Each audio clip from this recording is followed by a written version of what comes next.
Newly released body cam video reveals the moment when a Columbus, Ohio police officer shot and killed a black man who appears to only be holding a cell phone.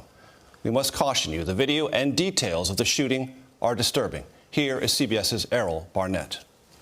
Body cam footage from Columbus police officer Adam Coy showing him exiting his vehicle.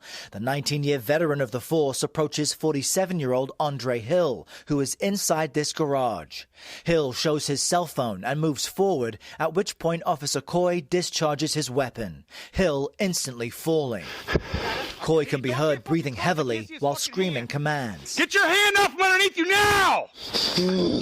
Despite Hill's moans, Officer Coy did not administer CPR. Roll over, dude. After 5 minutes, medics arrived, but Hill later died at the hospital. According to the Department of Public Safety, officers were dispatched to a non-emergency call after 1:30 in the morning. A neighbor reported a person in an SUV turning its engine on and off. Gotta figure out when I missed. The city is investigating the incident, while Officer Coy has been suspended. Mr. Hill was known to the residents of the home where his car was parked on the street, and he was an expected guest. He was not an intruder. The shooting comes at an already fragile time. A fraught community just buried Casey Goodson Jr., who was shot in the back by law enforcement earlier this month. Errol Barnett, CBS News.